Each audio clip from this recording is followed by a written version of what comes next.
बहुत अच्छा काम कर रही है। मैं उनका साधुवाद करती हूँ कि वो बाबूजी को याद कर रहे हैं। बाबू जगजीवन राम जी एक भारतीय राजनीति में बड़ा नाम है, तो आज की जो पीढ़ियां हैं उनसे कैसे प्रेरणा ले सकती हैं, क्या कुछ कहना चाहेंगे? क्योंकि आप उनकी सुपुत्री हैं, तो आपने बड़े नजदीकी से उनके जो है पूरे राजनीतिक करियर को देखा होगा, उनके विचारों को समझा होगा, तो क्या कहना चाहेंगे आने वाली पीढ़ी? आजकल की पीढ़ियों को उनसे बहुत प्रेरणा मिल सकती है। सबसे पहले तो वो स्वतंत्रता के लिए लड़े, और स्वतंत्रता के लिए लड़ना कोई आसान काम नहीं था, बहुत खतरनाक था। और वो तो बहुत ही साधारण परिवार से आते थे, और फिर भी वो इसमें कूद गए।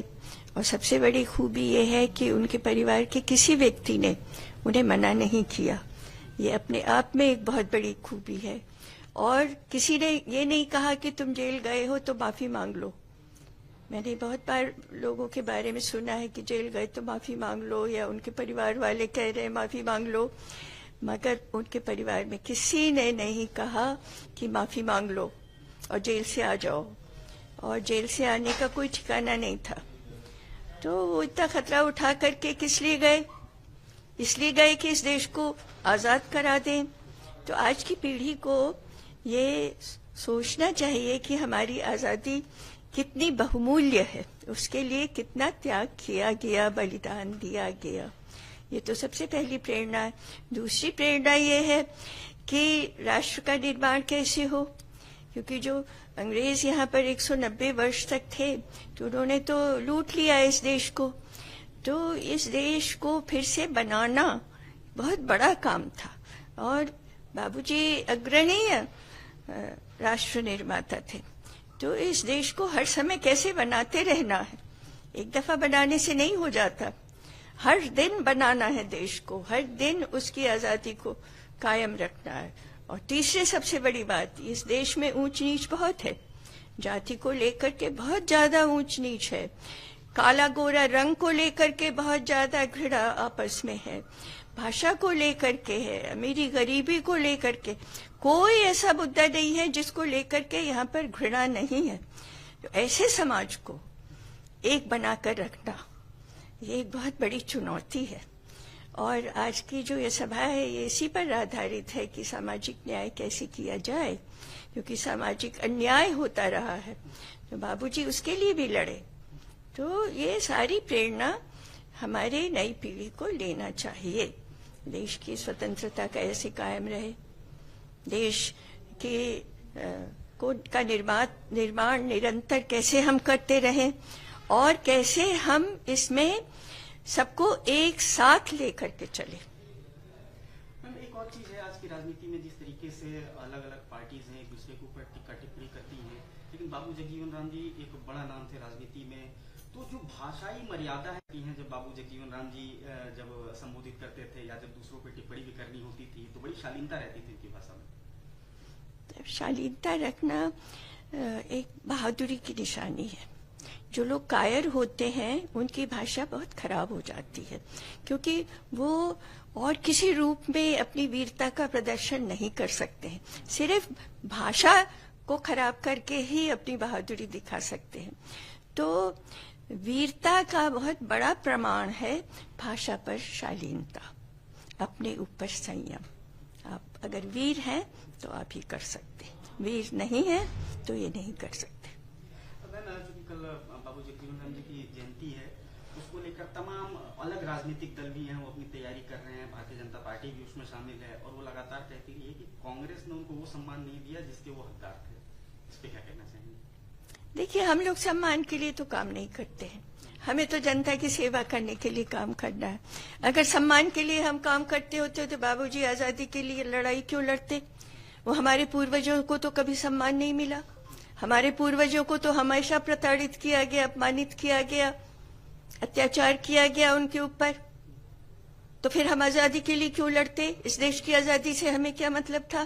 तो हम सम्मान के लिए नहीं करते हैं।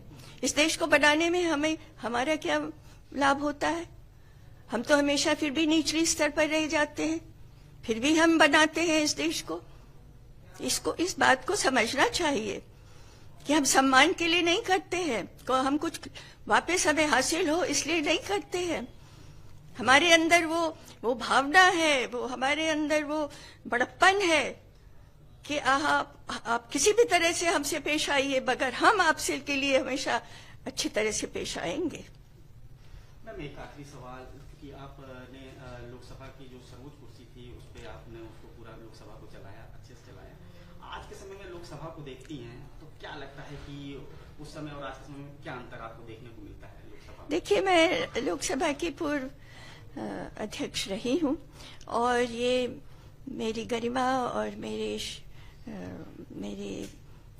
इस पद की शालीनता के विरुद्ध होगा कि मैं आज के स्पीकर पर या उनकी कार्यशैली पर टिप्पणी करूं।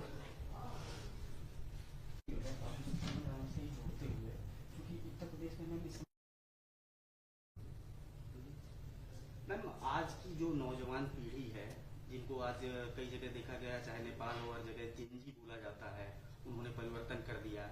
हिंदुस्तान में भी जेनजी से बड़ी उम्मीदें की जा रही है, क्या कुछ कहना चाहेंगे जेनजी के लिए, क्या आह्वान हो? देखिए, जो नई पीढ़ी है, ये 2021 में हम लोग रह रहे हैं, उसकी सोच 2021 की है या उसकी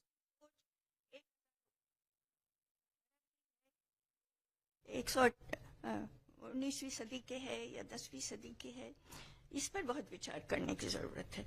मैं बहुत से नौजवानों से मिलती हूँ तो जात पात की बात करते हैं, बहुत से नौजवानों को मिलती हूँ काला गोरा करते हैं। अरे साउथ अफ्रीका में हम लोगों ने रंग भेद के खिलाफ इतनी लड़ाई लड़ी है, आप अपने देश में, मैं 2 ऐसी बच्चियों को जानती हूँ जिन्होंने आत्महत्या कर ली क्योंकि उनका रंग काला था और उनको शादी में रिजेक्ट कर दिया जा रहा था। तो ये हमारे समाज की वास्तविकता है और नौजवानों को आगे आना चाहिए। नौजवानों के होते हुए मणिपुर की घटना क्यों घट गई? नौजवानों के होते हुए इतनी सारी जो स्त्रियां हैं उनका सम्मान कैसे नहीं बच पा रहा, बताइए? नौजवानों की तो यहाँ पर इम्तिहान है ना, नौजवानों को अपना इम्तिहान देना है। आप नौजवान ऐसे ही नहीं हो गए, है ना? खाली जो हमारी टेक्नोलॉजी आगे बढ़ गई, AI बढ़ गई, मोबाइल आ गया, कंप्यूटर आ गया, लैपटॉप आ गया, इसकी वजह से आप आगे नहीं बढ़ गए। आपकी सोच कितनी आगे बढ़ी है, आप कितना भेदभाव से ऊपर उठ गए हैं। अगर आप भेदभाव कर रहे हैं तो आप ऊपर नहीं, और फिर तो आप वृद्धों की गिनती में शामिल हो गए।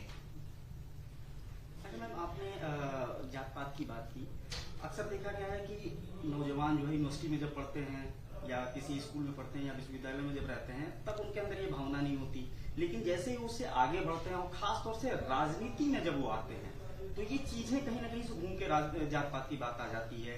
और कहीं ना कहीं चाहे हम जैसे इस समय आप लखनऊ में बैठे उत्तर प्रदेश की पॉलिटिक्स की बात करें तो यहाँ पे कास्ट बेस्ड पॉलिटिक्स ही होती रही है। ये आपकी सोच जो है थोड़ा सा इसको और विस्तृत करिए।